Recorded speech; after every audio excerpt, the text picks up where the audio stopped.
ایک اور بات چلتے چلتے عرض کروں، اگر دل لگتی ہو،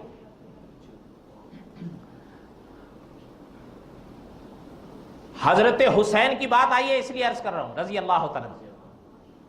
کسی کے بارے میں کہا جاتا ہے کہ خلافتیں چھین گئے، غاصب تھے، نعوذ باللہ۔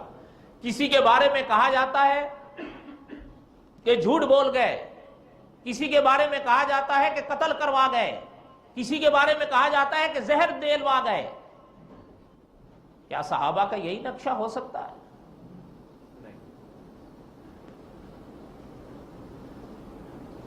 آئیں آپ کو ایک بات سناؤں۔ ایک کتاب ہے میرۃ العقول، یہ اصول کافی کی شرح ہے، علماء جانتے ہیں، اتنی بات تو آپ بھی جانتے ہو، لیکن میں یہ پوری بات من ان مناظر ختم نبوت مولانا منظور احمد چنوٹی رحمۃ اللہ علیہ کے خطبات سے لے رہا ہوں۔ میرۃ العقول کا مصنف لکھتا ہے کہ مسلمانوں کی جنگ ہو رہی تھی ایک ملک کے ساتھ، مسلمانوں کو فتح نصیب ہوئی اور اس فتح کے نتیجے میں مال غنیمت آیا۔ مال غنیمت سمجھتے ہیں آپ حضرات؟ مال غنیمت آیا۔ مال غنیمت کے موقع پر ایک خاتون آئیں جنہیں مائی شہر بانو کہا جاتا ہے۔ ہو سکتا ہے آپ میں سے کسی نے نام سنا ہو۔ مائی شہر بانو کا نام سنا ہے یا نہیں سنا ہے؟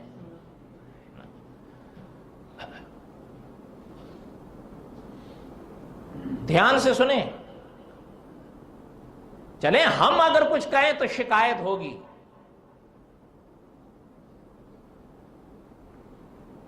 جب مال غنیمت کے تقسیم کا وقت آیا، مال تقسیم ہوتا رہا، اب ان کی باری آئی کہ یہ کن کے حصے میں جائیں گی۔ کسی نے رائے دی اور اس مجلس میں جس میں یہ بات زیر بحث تھی،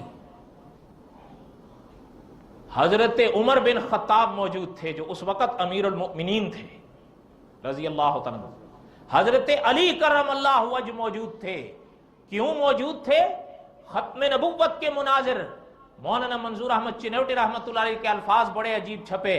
حضرت نے فرمایا اس لیے وہاں موجود تھے کہ حضرت علی تو حضرت عمر کے مشیر اعظم تھے، جب کوئی بڑا ایسا مسئلہ آتا جو اٹک جاتا تو حضرت عمر بن خطاب حضرت علی سے مسئلے کو پیش کرتے تھے۔ اور آپ نے سنا ہوگا، یہ تو بڑی مانی ہوئی بات ہے کہ صحابہ اکرام میں رضوان اللہ تعالی علیہم اجمعین فیصلے کی قوت میں اللہ نے حضرت علی کو ید طولہ عطا نصیب فرمایا تھا۔ بڑے سے بڑا مشکل مسئلہ تھا، یوں حل کر دیتا۔ جب یہ مسئلہ آیا، کسی نے رائے دی امیر المؤمنین شہر بانو کو آپ رکھیں اس لیے کہ یہ بادشاہ کی بیٹی ہے، کسی نے کچھ۔ حضرت عمر بن خطاب رضی اللہ تعالیٰ عنہ کی نگاہ حضرت علی کے چہرے پر پڑی کرم اللہ وجہ، فرمایا علی رضی اللہ تعالیٰ عنہ آپ کوئی رائے دیں، ہم کیا کریں؟ بات سمجھ میں آ رہی ہے؟ حضرت علی رضی اللہ تعالیٰ نے فرمایا کہ امیر المؤمنین گر ہم سے آپ پوچھتے ہیں تو میری رائے یہ ہے کہ شہر بانو پہ چھوڑ دیا جائے، ان کی مرضی انہی پر منحصر کر دی جائے، جس کا انتخاب کر لیں وہ ہمیں منظور ہونا چاہیے۔ حضرت علی کے رائے سمجھ آئی؟ حضرت امیر المؤمنین رضی اللہ تعالیٰ اور باقی تمام جو حضرات مجلس میں موجود تھے سب نے لبیک اور تصدیق کر دی اور تسلیم کر لیا، ہاں بالکل ٹھیک ہے۔ اب مائی شہر بانو کو اختیار دے دیا کہ آپ خود ہی انتخاب کر لیں جس کا انتخاب کرنا ہے، بجائے اس کے کہ ہم کوئی انتخاب کریں آپ کے لیے۔ مائی شہر بانو کی نظر دوڑنے لگی، چلتے چلتے ایک کونے میں حضرت حسین بن علی رضی اللہ تعالی عنہما حضرت حسین کھڑے تھے، ان پر نظر پڑی تو مائی شہر بانو نے حضرت حسین کا انتخاب کیا۔ سب نے واہ واہ کر دی، لبیک کر دی، تسلیم کر لیا۔ جب خاموشی ہوئی تو حضرت علی رضی اللہ تعالیٰ عنہ فرمانے لگے کہ شہر بانو، یہ فیصلہ تو میری ہی رائے کے مطابق ہوا ہے، لیکن یہاں تو کچھ اور بھی ممتاز لوگ موجود تھے، امیر المؤمنین موجود تھے اور مجاہد بھی موجود تھے، آپ نے میرے حسین کا ہی انتخاب کیا، کیوں کیا؟ میں صرف پوچھ رہا ہوں، اعتراض نہیں ہم کر رہے ہیں کہ یہ فیصلہ تو میری رائے کے مطابق ہی ہوا ہے۔ مصنف لکھتا ہے کہ مائی شہر بانو نے کہا کہ بات یہ ہے، جب آپ کی اور ہمارے ملک کی حکومت کی جنگ ہو رہی تھی، ابھی آپ لوگوں کو فتح نہیں ہوئی تھی، میں نے ایک رات ایک خواب دیکھا، اور اس خواب میں امام الانبیاء حضرت محمد الرسول اللہ کے بارے میں انہوں نے بتایا کہ ہمیں ان کی زیارت ہوئی اور ان کے ساتھ یہ تھے، اور انہوں نے مجھ سے فرمایا تھا کہ یہ میرے نواسے ہیں حسین، ان کی نکاح میں آپ نے آنا ہے۔ کہتی ہیں اس رات تو میں شرم کے مارے، خواب کے اندر شرم کا اثر تھا، میں نے کوئی بات نہیں کی، وہ خواب ختم ہو گیا۔ کہتی ہیں مجھے دوسری رات دوسرا خواب آیا، یہ ذہن میں رکھ کے چلتے جائیے گا جو میں نے ابتدا میں بات عرض کی ہے، ورنہ بات سمجھ میں نہیں آئے گی۔ واقعات کی رو میں مت بیٹھ جائیے، وہ نکات بھی ذہن میں رکھیے۔ کہتی ہے مجھے دوسری رات پھر خواب آیا،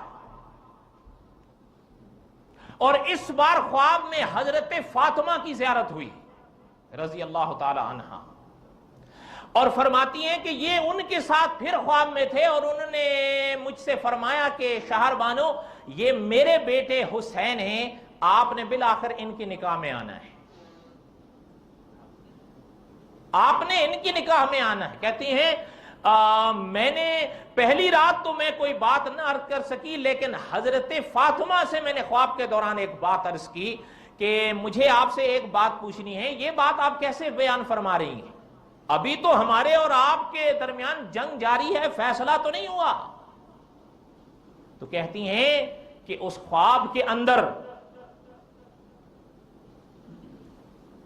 مجھ سے مائی فاطمہ رضی اللہ تعالی عنہا فرمانے لگی کہ شہر بانو، یہ جو جنگ ہو رہی ہے ہمارے اور تمہارے ملک کے درمیان، دو جماعتوں کے درمیان، اس میں فتح مسلمانوں کو ہوگی، اس میں فتح مسلمانوں کو ہوگی۔ ان الغلبۃ تکون للمسلمین، اگر عربی عبارت کی کوئی غلطی ہوگی تو میری طرف سے، غالب گمان کے مطابق یہی عبارت ہے۔ مسلمین کا لفظ ہے نا، پتہ چل رہا ہے کہ جو فوجیں اس وقت غیروں سے لڑ رہی تھیں وہ کون تھے؟ وہ کون تھے؟ مسلمان تھے یا نہیں؟ تو حضرت فاطمہ نے فرمایا کہ وہ فتح مسلمانوں کو ہوگی۔ پتہ چلتا ہے وہ فوجیں بھی مسلمان، تو پھر جو اس وقت کے امیر المؤمنین تھے وہ بھی مسلمان تھے یا نہیں؟ اور وہ جو فوجیں لڑ رہی تھیں غیروں سے وہ حق پر تھیں یا نہیں؟ تو جو ان کو لڑوا رہا تھا وہ کیسے غلط ہو گیا؟ کن کے دور میں وہ جنگ ہوئی؟ حضرت عمر کے زمانے میں۔ تو اگر کوئی کہے کہ حضرت عمر تو غاصب تھے، تو پھر ان کی وہ جنگ کیسے جائز تھی؟ اگر وہ ناجائز تھی تو مال غنیمت کیسے حلال ہوا؟ اور مال غنیمت اگر حلال نہیں تھا نعوذ باللہ، تو شہر بانو امیر المؤمنین حضرت حسین، امیر المؤمنین کے دور حکومت میں جو یہ فیصلہ ہوا، حضرت حسین رضی اللہ تعالیٰ عنہ کے لیے جائز کیسے ہوگی اگر امیر المؤمنین ہی غلط تھے نعوذ باللہ؟ نہیں بات سمجھ میں آئی آپ لوگوں کو؟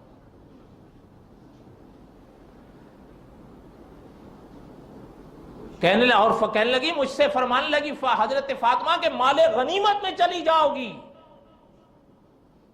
اس لیے میں نے اس خواب کو یاد تھا مجھے، میں نے اس خواب کی بنا پر آپ کے بیٹے کا انتخاب کیا ہے۔ سمجھ آئی بات؟